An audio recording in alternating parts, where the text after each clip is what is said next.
의 제목이 참수 작전입니다. 이 참수 작전이라고 하는 것은 전쟁의 한 형태로서 적의 괴수를 사전에 괴멸함으로 이제 승리하는 전쟁을 참수 작전 이렇게 얘기하게 되어져. 이제 이 참수 작전이라고 하는 것이 전쟁에서 굉장히 많이 사용되어지는데 지난 주간에도 참수 작전이 있었죠, 그죠? 지난 27일이었습니까? 주일날 여러분 아시는 것처럼. 그 적의 수계라고 얘기하면 그 IS 있죠, 그지? 알바그다디. 적의 수계가 있는 그 은신처에 미국의 특수부대가 들어가서 쫓기는 과정에서 알바그다디가 결국은 코너에 몰리게 되고 스스로 자폭함으로 그 IS가 거의 괴멸되다시피 했던 그런 사건이 있었어요. 그래서 여러분 그 이 참수 작전은 우리 주변에 보게 되면 조금만 눈을 돌리고 보게 되면 굉장히 많은데 뭐 오사마 빈 라덴도 참수 작전한테 제거되었고 여러분 이라크의 대통령이었던 그 사담 후세인도 가다피도 보게 되면 참수 작전으로 제거되었어요. 그래서 이 참수 작전은 거의 성공합니다. 왜냐하면 이게 한 10년 정도 준비하고 뭐 아무리 짧아도 뭐 1년 이상 이렇게 준비해서 진행하기 때문에 잘만 하게 되면 별로 피 흘리지 않고 이렇게 승리할 수 있는 전쟁이기 때문에 현대에 들어서 이렇게 많이 활용되고 있는 것을 보게 되어져요. 근데 이게 이제 항상 성공하는 것이 아니고 실패할 수도 있는데 그 실패했던 대부분 그 가장 큰 케이스가 우리나라에서 있었습니다. 여러분 아시는지 모르겠는데 1968년도였습니까? 그때 이제 북한에서 그 우리나라 그 당시의 대통령이었던 그 박정희 대통령을 참수하기 위해서 특수훈련 받은 그 31명을 파송했어요. 그 가운데 이제 김신조 씨도 있었고 이 31명이 내려와서 은밀하게 진행하는 가운데 청와대 앞까지 진행했지만은 거기에서 총격전 벌어지면서 대다수 죽고 그 중에 한 명인 그 김신조 씨가 생포되어짐으로 전쟁은 끝났고요. 결국 이 김신조 씨는 나중에 예수 믿고 목사까지 되어서 목회 활동까지 했던 그런 분이세요. 이렇게 이제 참수 작전은 이렇게 성공하면 참 좋은 케이스가 되지만 이게 실패하면 대단히 큰 문제가 되죠. 그래서 뭐 그 당시에 뭐 나라가 발칵 뒤집어지면서 여기저기 일어나서 우리도 참수부대 만들자고 해서 실행까지 옮겼던 적이 있어요. 그래서 실패하면 이렇게 참 난리법석이 벌어지게 되어지는데 오늘 말씀도 잘 보게 되면 이게 하나의 일종의 참수 작전처럼 그렇게 진행되고 있는 것을 보게 되어집니다. 한번 여러분 보시게 되면 이 수계가 누구냐면 이제 사울입니다. 사울이요. 이렇게 이제 대지상에 가서 모든 권한을 이임받게 되어져요. 그래서 군사를 이끌고 다메섹으로 가고 있는데 바울 사도가 가면서 이 사울이 가면서 단 한 번도 실패할 것을 마음속에 생각한 적이 없어요. 이 전쟁은 반드시 성공하도록 되어 있고 뭐 0.001% 실패할 수 있는 가능성이 없는 상황이었는데 이게 웬일입니까? 결국은 실패하고 말아요. 그러니까 시행도 하지 못하고 결국은 실패하고 마는 것을 보게 되어져요. 강력한 빛이 둘러 비치면서 이게 사울이라는 사람이 땅에 엎드러지게 되어지고 땅에 엎드러진 것을 이렇게 세웠더니 그러니까 눈이 멀어서 결국 눈을 떴지만 아무것도 보지 못하는 상황에 있어지게 돼요. 여러분 이 사울이라는 이 사람이 얼마나 충격을 먹었겠습니까? 그러면 사람은 어떤 문제가 벌어지게 되면 최악의 경우를 생각하잖아요. 그죠? 갑자기 배가 아파 소화가 되지 않으면 이건 혹시나 암이 아닌가 그렇게 생각해서 뭐 내가 벌써 암 1기, 2기, 3기, 4기 벌써 죽어버렸어요. 그러니까 사람은 뭔가 일이 생기면 최악의 경우를 생각하는데 사울도 마찬가지예요. 갑자기 가다가 자기가 이길 것을 뭐 질 것을 한 번도 생각지 않았는데 갑자기 빛이 둘러 비치면서 그러니까 눈이 멀게 되어질 때 여러분 그가 어떤 생각이 들었습니까? 야 이거 평생 이렇게 사는 것은 아닌가 그런 두려움이 있지 않겠습니까? 당연히 그런 두려움이 그 마음속에 찾아왔을 것이 분명하다고 하는 거예요. 여러분 사울이라는 사람은 그렇게 악한 사람이 아니에요. 열심이 있고 열정이 있고 바른 사람이고 잘 믿어보겠다고 했던 그 일이 결국은 이렇게 눈까지 멀게 되어지고 평생 그렇게 살 수밖에 없는 그런 운명적인 곳에 놓이게 될 때 아마 그 마음속에 여러 가지 원망과 불평이 찾아올 수밖에 없지 않겠습니까? 여러분 어떠세요? 우리가 정말 기도생활 열심히 하고 신앙생활 열심히 하는데 그 신앙생활 열심히 해서 좋은 일만 참 있으면 좋겠는데 그 고난이 계속되어지고 문제가 가중된다고 한다면 여러분 거기서 어떤 마음이 들겠어요? 좋은 마음 들겠습니까? 그렇지 않죠, 그죠? 뭐 별 생각이 다 들고 나중에 원망하게 되어질 텐데 지금 사울도 마찬가지인 그런 상황이라고 하는 거예요. 여러분 왜 그렇습니까? 왜 하나님이 사울을 처지경까지 이렇게 인도하는 것인가? 이 사울을 하나님이 완전히 제거하고 참수하기로 그렇게 마음에 작정했습니까? 여러분 맞습니다. 하나님은 사울을 참수하는데 영이 아닌 육을 참수하기를 원하셨어요. 그래서 우리가 구원받고 하나님의 자녀로 살아갈 때 가장 위험한 것이 뭐냐면 이게 육의 문제라고 하는 거예요. 그러니까 주님이 원하시는 삶은 영적인 삶인데 대부분의 사람들이 영적인 삶을 살지 못하는 것은 이 육 때문에 이렇게 그러니까 육이 완전히 참수되어지고 육이 제거돼야 되는데 육이 살아 있기 때문에 마음은 원인데 그러니까 육신이 약해서 날마다 그쪽으로 흘러가는 것을 보게 되어져요.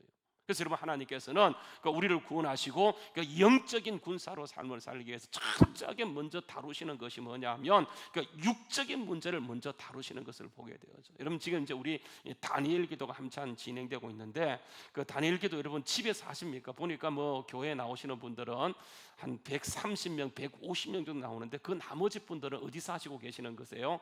집에서 하고 있는 거 맞죠, 그죠? 집에서 하시려고 한다고 한다면 여러분 유튜브에 들어가서 다니엘 기도하면 그게 뜰 수 있어서 꼭 참석하시는데 집에서 하는 것보다도 여러분 교회 모여서 이렇게 같이 기도하게 되면 더 강력한 충만함과 기름 부으심이 있어요. 정말입니다, 여러분. 지난 어제였죠. 어제 이제 그 강사로 등장했던 분이 박상원 선교사님이라고. 여러분 이분이 그 본문과 함께 제목으로 잡았던 것이 여러분 이것입니다. 고난 받는 것이 내게 유익이라고 했어요. 그러니까 고난은 유익이라는 제목으로 말씀을 전하게 되었는데 그 본문이 어디였냐면 시편 119편 71절이었었어요. 한번 같이 읽어볼까요? 자, 시작.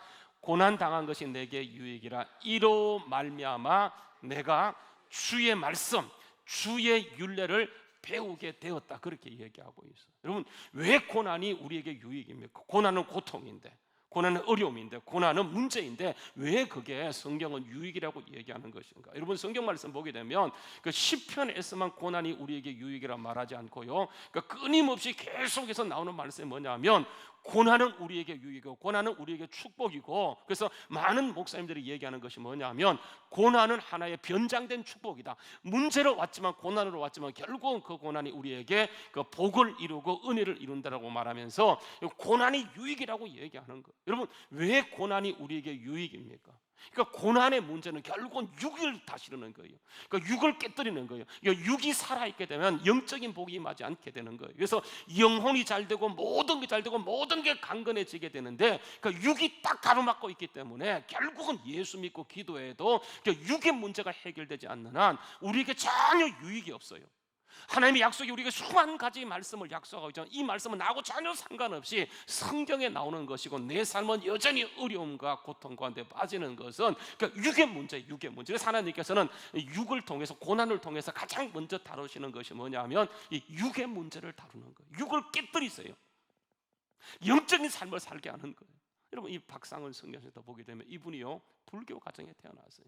그러니까 불교 믿는 사람을 만나 결혼했는데 그 남편이 굉장히 잘나고 똑똑해요. 그래서 한 50년 전에 그 남편이 이게 이제 독일로 국비 장학생으로 엔지니어로 가게 되어져요. 그러니까 갈 때는 전혀 믿음 없이 갔는데 이 독일이 기독교 국가다 보니까 거기서 그러니까 예수 믿게 되어지고 그냥 편지가 온 거예요. 자기가 여기서 예수를 믿게 되었는데 아내인 한국에 있는 아내 보고 우리가 꼭 예수 믿자고 하면서 당신 교회 나오라고 얘기해서 남편이 얘기하니까 이분이 한국에 같이 가지는 못하고 얘기했으면서 이 교회 나가서 예수 믿고 있는데 한 6개월 좀 또 지나갔는데 갑자기 또 편지가 와서 자기가 은혜 받고 자기가 신학해서 목사 되려고 얘기한다고 하니까 얼마나 충격을 먹는지 그건 도저히 이해가 되지 않아요. 그래서 뭐 편지로 말렸지만은 말릴 수 있는 문제가 아니라서 이미 그냥 사건을 저지르고 신학교 들어가서 공부를 하고 있는 거예요. 근데 그것도 괜찮아요. 근데 갑자기 또 몇 년 있다 보니까 편지가 왔는데 자기가 이 선교사로 가려고 하는데 지금 영국에 가는데 그 말라이라고, 여러분 아프리카 이거 중앙지대에 보게 되면 아주 못 사는 나라가 말라이가 있어요. 거기로 선교사 갈 거라고 얘기하면서 진짜 그냥 머리 뚜껑 열리는 거죠. 근데 어떡하겠어요? 이미 결단했다고 하면서 그냥 가기로 훈련받고 영국 웨일즈로 가서 그 훈련받고 말도 하지 않고요 영국 그 말라이로 아프리카 말라이로 딱 떠나버린 거예요. 그러니까 영국으로 편지를 했더니 반송되는 게 나중에 알고 보니까 이미 2달 전에 그냥 말도 하지 않고 혼자 말라이로 선교사로 들어가 버린 거예요. 그리고 한 10여 년 만에 왔다 갔다 하는 그런 과정에서 결국은 이제 초청해서 박상원 선교사까지도 거기에 들어가게 되는데, 이런 박상원 선교사의 남편이 누군지 아세요? 이름이 좀 이상해요. 김종량입니다. 김종량. 이름이 아미의 김종량. 이분이 있어요. 김종량이세요. 그러니까 이분이 가서는 10년 만에 이제 초청하게 되어지는데, 이것도 그 원웨이 티켓으로 이렇게 초청을 했어요. 왕복 티켓이면 갔다가 올 수 있는데 그냥 단수로 이렇게 초청하기 때문에 가서 돌아올 수도 없어요. 거기에서 이렇게 살게 되어지는데, 남편은 사명받고 소명받고 그 길로 갔지만은 아내 된 박상은 선교사님은 소명이 없어요.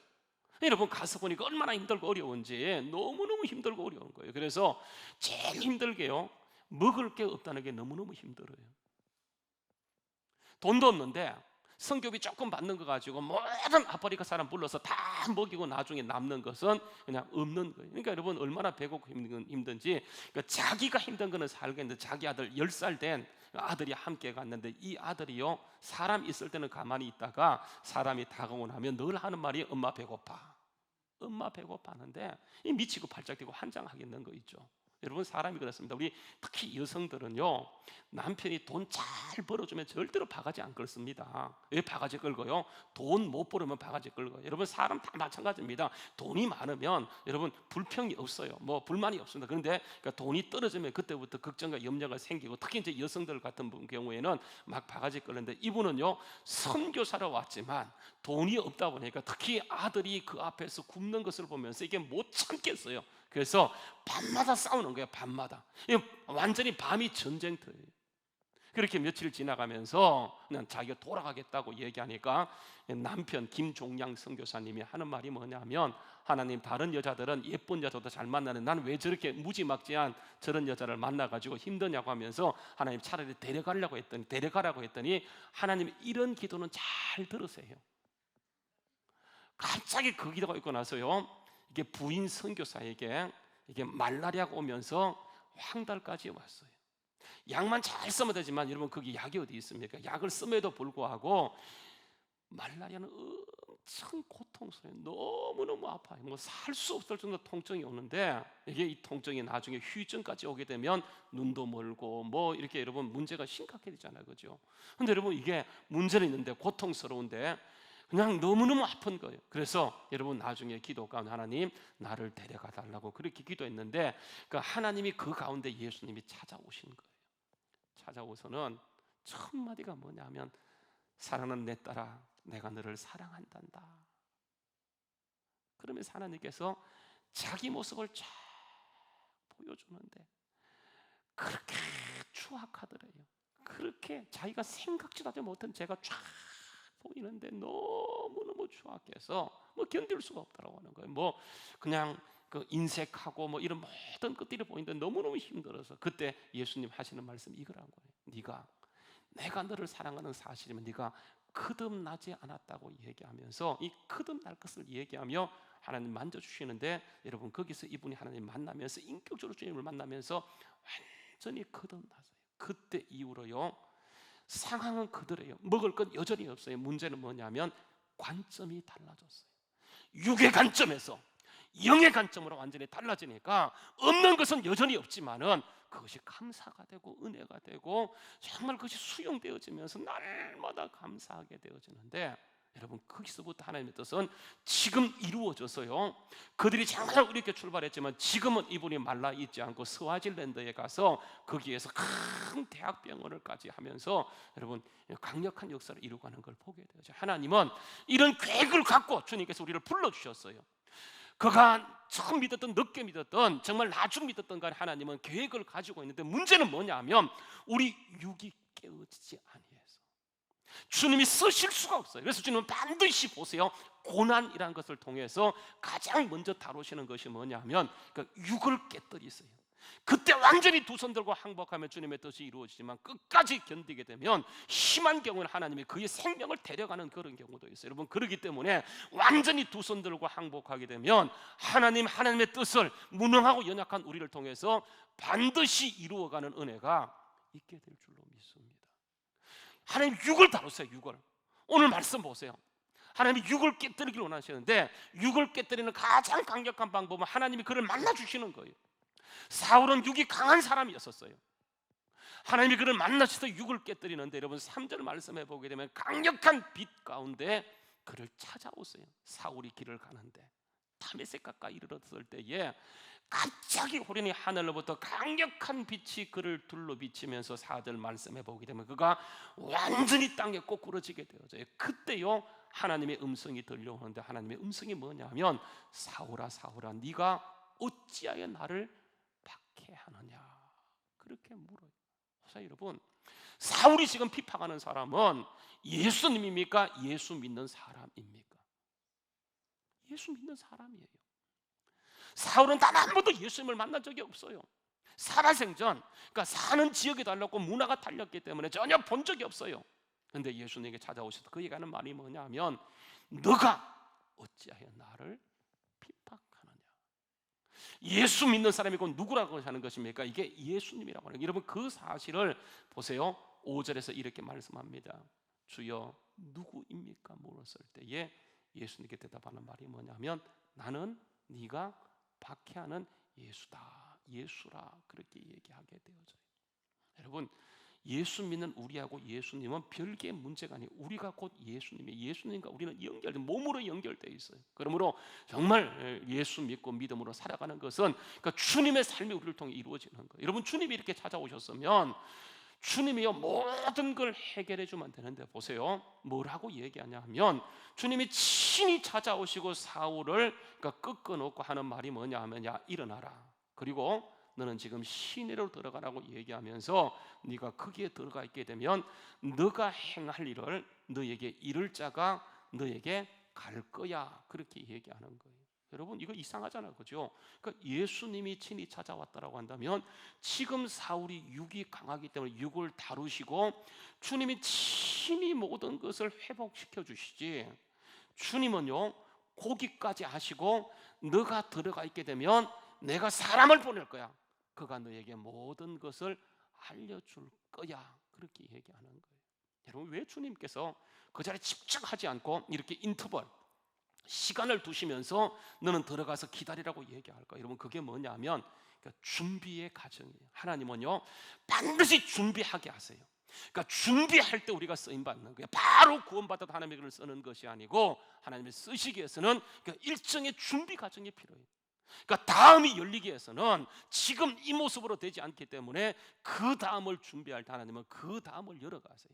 그러니까 지금까지 예수 믿어서 우리가 만났던 그 신앙의 복은 이거는 예고편에 지나지 않는 거예요. 하나님이 더 엄청난 역사를 이루시기 위해서 반드시 우리를 준비의 과정을 거치게 하는 거예요. 여러분 그 준비에서 가장 강력한 준비가 뭐냐 따라서 기도 준비.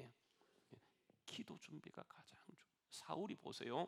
성내로 들어가서 집가라는 거리의 그 집에서 있으면서 준비하는데 무슨 준비를 할까요? 여러분 9절 말씀에 보게 되면 3일 동안 식음을 전폐합니다. 먹지도 않고 마시도 않게 되어져요. 식음을 전폐해요. 여러분 사람이 금식기도 할 때 그 음식은 끊지만 물은 꼭 먹어야 됩니다. 사람 물까지 먹게 되면 먹지 않으면 죽게 돼요. 그리고 물만 먹는 것이 아니고 소금도 이렇게 염분도 들어가야 사람이 그 생명을 유지하지. 그러니까 열흘 이상 소금기가 들어가지 않으면 그 사람 죽어요. 보통 이제 그 금식하다가 뭐 죽었다는 사람들 얘기를 듣잖아요. 그 사람들 왜 그러냐면 이게 물만 마시고 소금을 먹지 않게 되면 사람은요 이게 삼투압 현상에서 반드시 죽도록 돼 있어요. 그러니까 사울은 완전히 식음을 전폐하고 지금 3일 동안 기도하고 있어요. 여러분 지금 3일 동안 식음을 전폐했다는 이 말이 기도라고 하는 것을 뭐로 알 수 있냐면 여러분 11절 말씀에 가서 이렇게 합니다. 주께서 이르시되 일어나 집가라는 거리로 가서 그러니까 유다의 집에서 다소살한 사울을 찾으라. 그러니까 그가 지금 뭐 하는 중이라고요? 기도하는 중이다 그렇게 얘기하는 거예요. 요 3일 동안 모든 곡기를 끊고 사울이 지금 하고 있는 것은 그러니까 철저하게 기도하는 거예요. 여러분 이 준비가 반드시 필요해요. 그래야지 그 다음 단계가 열리는 거예요.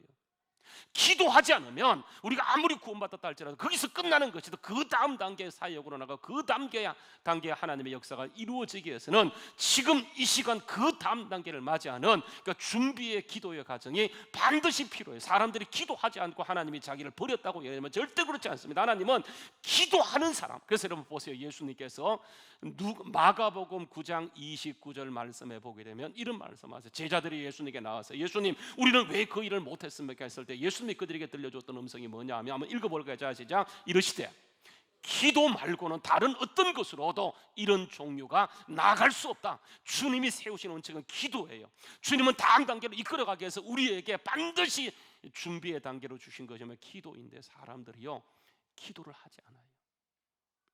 예배는 열심히 드려요. 기도의 단계가 없어요. 이게 문제라고 하는 거예요. 반드시 기도함을 통해 하나님은 그 역사를, 그러니까 주님이 세우신 원칙이 바로 그거예요.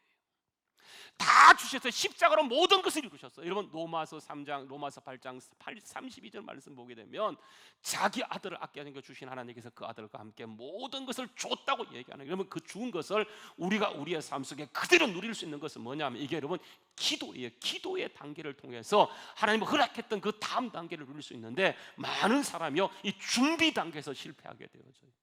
주님이 찾아오셨어요. 얼마든지 주님이 모든 것을 이룰 수 있어요. 근데 여러분 주님께서 준비되지 않았기 때문에 그를 준비하도록 성내 집어넣고 3일 동안 완전히 식음을 전폐하고 그러니까 기도 준비하게 하는 거예요. 이렇게 기도 준비했던 사울에게요 사람을 보내는데 그 사람 이름이 누구입니까? 9장 10절 말씀 보세요. 오늘 말씀 9장 10절에 보게 되면 그때의 다메섹에 사는 누가요 아나니아라는 사람이 있었다. 이 사람을 성경에서 뭐라고 얘기하냐면 제자다 그렇게 얘기하는 거예요. 여러분 이 제자란 말이요 복음서에서는 예수님의 12제자를 제자라고 불러요. 그러나 사도행전에 오게 되면 예수님의 12제자를 사도라고 부르고 제자는 모든 예수 믿는 사람을 제자라고 불러요. 그러니까 이 아나니아는 제자라고 하는 것은 그러니까 예수 믿는 사람 중에 한 명이란 말이에요. 여러분 아나니아의 직분이 뭔지 아십니까? 아나니아의 직분 이게 사도입니까? 아니에요. 7 집사 중에 한 사람입니까? 아니에요. 그냥 무명이에요. 무명. 그러니까 이름은 있으니까 무명은 아니지만 그냥 성도 가운데 한 명이에요. 여러분 보세요. 만약에 이 사람을 진짜 바꾸는 것 주님의 목적이라고 한다면 여러분 주님이 직접 가든지 적어도 사도급은 보내야 되잖아요. 사도가 없으면 누구를 보내야 돼요? 집사 정도는 보내야 돼요. 근데 보세요. 사울을 준비시켜 놓고 거기에 보낸 사람은 사도가 아니에요. 집사도 아니에요. 그냥 직분도 없는 지금 예수 믿기 시작한 아나니아를 보내는 거예요.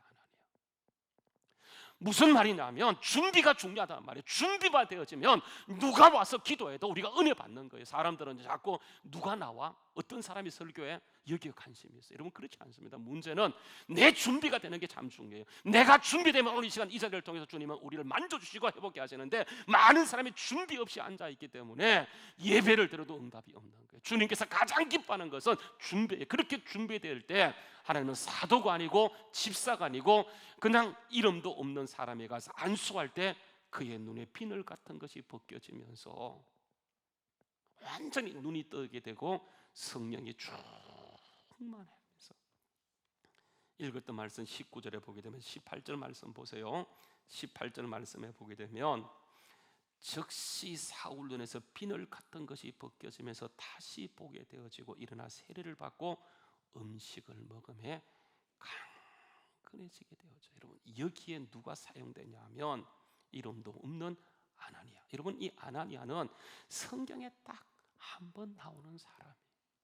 아무데도 나오지 않아요. 딱 한 번 여기에 나오는 것으로 끝나버려요. 하나님이 그런 사람을 통해서 준비된, 여러분 오늘 이 말씀을 통해 주님이 우리에게 말씀하는 것은 뭐가 중요하다고 말씀하냐면 준비가 중요하다는 것을 우리에게 강력하게 말씀해 주고 있어요. 육이 깨뜨려지지 않으면 그 사람은 절대로 쓸 수 없게 하나님은 철저하게 육을 깨뜨리고 기도 가운데. 그래서 여러분 보십시오. 오늘 말씀 9장 15절 말씀에 보게 되면 15절 말씀요 13절 말씀부터 보세요. 13절 말씀 보게 되면 아나니아가 대답하되 주여 이 사람에 대하여 내가 여러 사람에게도 싸운저 그가 예루살렘에서 주의 성도에게 적지 않는 해를 끼쳤다 하더니, 그러니까 여기서도 주의 이름을 부르는 모든 쌀을 결박할 권한을 대제사장들에게 받았나이다 하거늘, 예수께서 하시는 말씀이 뭐냐면, 주께서 이르시되 가라, 이 사람은 내 이름을, 그러니까 이방인들과 임금들과 이스라엘 자손에게 전하게 하여 택한 나의 그릇이라고 얘기하는 거예요. 주님이 지금까지 이 사람을 준비시켜 왔어요. 앞으로도 주님이 철저하게 준비시키는데, 하나님의 영광에 들어갈 수 있는 준비가 뭐냐 여러분, 그게 고난이에요. 고난이에요. 9장 16절 말씀해 보게 되면 이런 말씀입니다. 9장 16절 말씀 같이 한번 읽어볼까요? 자, 시작. 그가 내 이름을 위하여 얼마나 많은 고난을 받아야 할 것을 내가 그에게 보였다.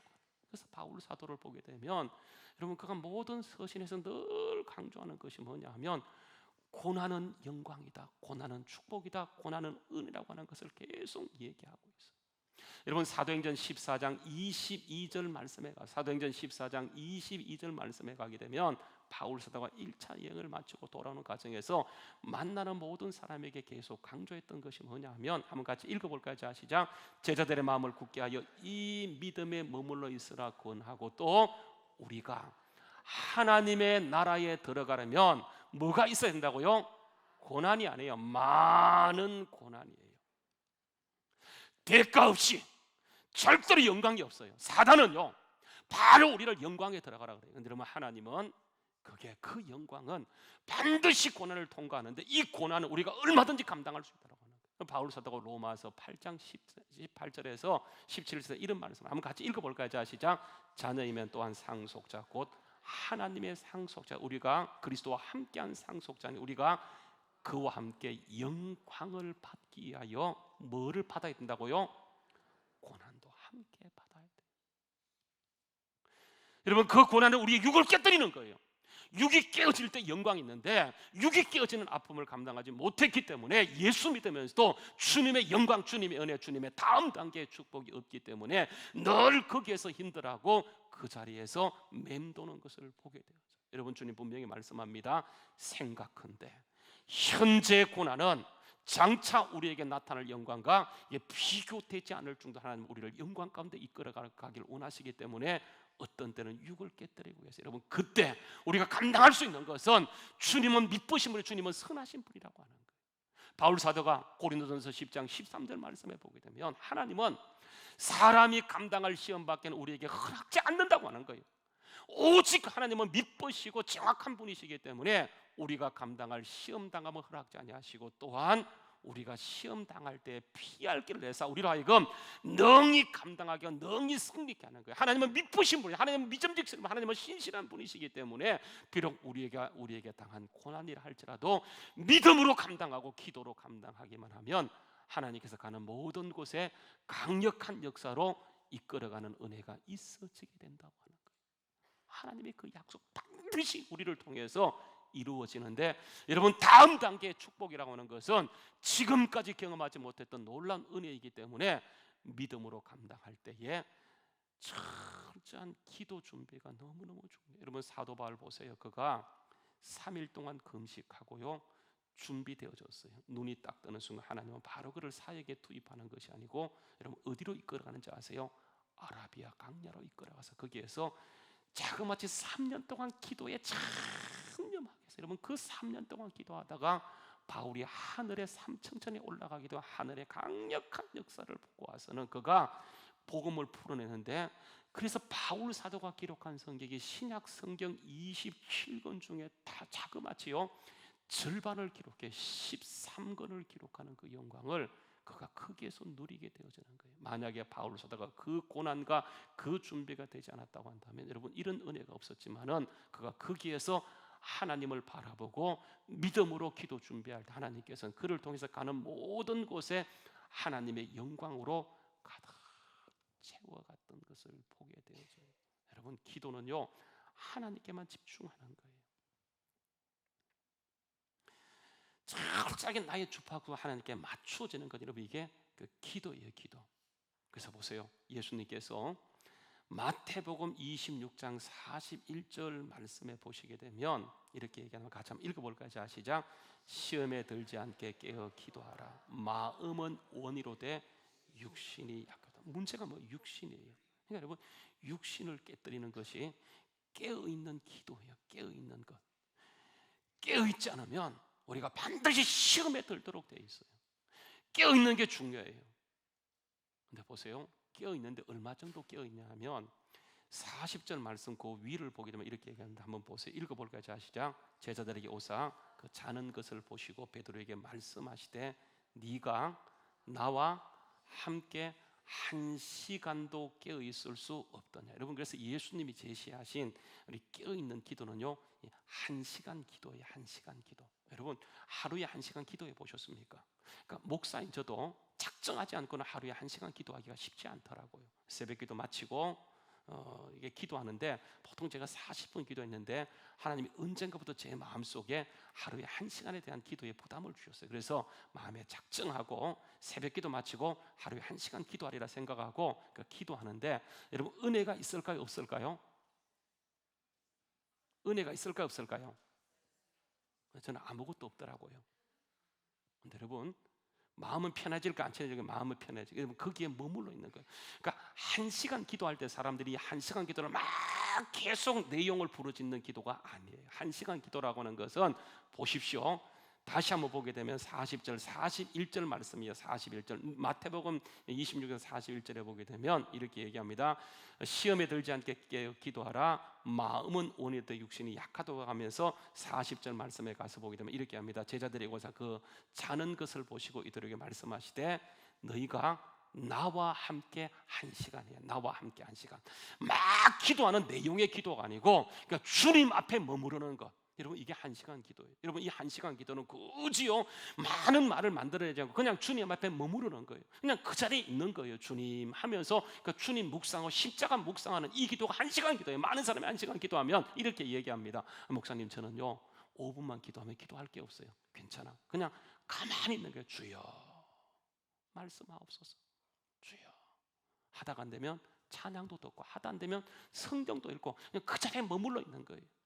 한 시간이 길면 여러분 20분씩 잘라가지고 3번, 아침 먹기 전에 20분, 점심 먹기 전에 20분, 저녁 먹기 전에 20분, 하여간 20분 이상 여러분 가만히 있어보세요. 여러분, 이게요 쌓이고 사람의 체질이 바뀌는 게 며칠인지 21일이에요. 21일 동안 여러분, 그래서 이 다니엘 기도는 21일이에요. 다니엘이 21일 기도할 때 여러분 아십니까? 성경을 다니엘서 보게 되면 다니엘이 딱 마음에 작정하고 기도하기를 시작할 때 이미 하나님은 응답을 주셨는데 중간에 누가 막아요? 파사고 사단의 나라 군사가 와서는 천사가 응답을 가지고 막아버렸어요. 그때 다니엘이 계속 마음에 작정하고 21일 기도하게 되자 결국은 하나님의 천사 미가엘이 와서 파사국 군사를 깨뜨리고 그 응답을 가져왔는데, 그 응답을 얘기합니다. 네가 기도할 때 벌써 내가 응답을 가져오기를 하나님 허락하셨지만 막혀서 그랬다. 그러나 네가 기도하지 않고 계속 기도하니까 결국은 네가 승리해서 이렇게 기도에 응답이 가져왔다고 하면서 그 사실을 다니엘서 9장에서 쭉 말씀하고 있는 것을 보게 돼요. 여러분, 이게 21일은 우리의 습관이 바뀌고 우리의 체질이 바뀌고 우리의 모든 것이 바뀌는 것인데, 사람들이 기도하다가 금방 포기해버려요. 기도에도 별 것 없네. 그러니까 여러분, 인간적으로 하니까 결국은 육은 더 강력해지고 하나님 은혜는 사라져서 여러분 문제 가운데 빠지는 것을 보게 되었어요. 여러분, 이번에요 하나님이 제 마음속에 도전을 주셨어요. 많은 사람이 얘기합니다. 돌아오는 새해는 기대한 새해가 아니고 경제가 힘들고 자영업이 다 무너지고 나라가 힘들어질 것이다. 여러분, 그러나 모든 것이 막히는 것은 하나님의 뜻이에요. 거기에 확실하게 하늘 문은 열려 있기 때문에 하나님께 기도하고 믿음으로 나가게 되면, 한 시간 주님 앞에 머물러 주님의 뜻을 구하고 기도하게 되면 하나님이 그 다음을 내가 열어갈 수 없지만 하나님이 열어가시는데, 거기에 반드시 우리를 주인공으로 세우시는 강력한 역사가 있게 될 줄로 믿습니다. 주님 앞에 머무르는 것, 그러니까 주님의 뜻을 구하는 것. 아무리 길을 보이지 않아요. 전혀 사건도 보이지 않아요. 그러나 여러분, 주님은 육이 죽어지는 그 순간 철저하게 한 시간 주님께 머무를 때 보세요. 이게 일주일이 되고 2주일이 되고 적어도 3주일, 2달 지나가게 되면 여러분 2020년 새해는 하나님께서 사람의 길이 아니고 하나님의 계획대로 멋지게 이끌어가는 건 은혜가 반드시 있게 될 줄로 믿습니다. 여러분, 기도는요 절대로 위해상이 없어요. 강력한 게 기도예요. 우리 이제 광고 시간에 잠깐 보았던 것처럼 그 송곡교회에서 43명의 시골 교회 어른들이 우리 교회를 탐방하고 지나갔어요. 이 교회는 저 모교입니다. 그러니까 110년 됐어요. 110년. 우리 이제 송곡교회가 시골에 세워진 거, 선교사가 처음 들어 세웠던 교회가 그 교회인데, 거기에 오셨던 분들 가운데 그러니까 98세 된 어른이 있어요. 이분은요 유모차를 끌고 왔어요. 그런데 이분이 거기에서 예수 믿고 태어나서 거기에서 그 교회에서 98년 100년을 그 교회에서 예수 믿고 지내온 그런 분이 있어요. 여러분, 그분들이 오셔서 기도하는 가운데 우리 교회를 보고 여러분 딱 들어와서 예배드리고 기도하는 가운데 펑펑 우시다 가셨어요. 그렇게 눈물을, 저를 붙잡고 우는 거예요. 제 손 잡고 가다가 안고 울고. 제가 이런 보셨잖아요. 우리 오셨던 분 볼 거예요. 괜히 어떤 여자분이 너무 감격스럽다 하고 저를 막 웃고 여기서 안고 우는 거예요. 또 가다가 또 어떤 여자가 안고 우니까 좀 쑥스러운 하지만 그렇게 안고 우는 거예요. 왜 그런지 아십니까? 이분들이 하는 말이 뭐냐면, 기도는 절대로 예상이 없구나. 너희 아버지가, 신철아, 너희 아버지가, 너희 어머니가 그렇게 밤마다 기도하더니 하나님이 이렇게 기도 응답하셨구나 하면서 우는 거예요. 그냥 울다 갔어요. 저도 그냥 감격스럽더라고요. 그분들이 와서. 왜냐하면 제가 꼬마 때 태어나서 저를 가르쳤던 그분이 지금에 와서 그렇게 와서 보는 것을 볼 때 얼마나 여러분, 이게요, 그때는 아무것도 아니었는데, 그때는 홀리겠는데, 결국은 여러분 나중에 가서 보게 되면 하나님의 뜻을 이루는 거 보고 나라를 바꾸고 더 가서 하나님의 강력한, 그래서 여러분 우리에게 모든 것 맡기셨어요. 여러분, 거기에서 하나님이 사용하는 도구가 뭐냐면 따라서 기도. 기도 준비.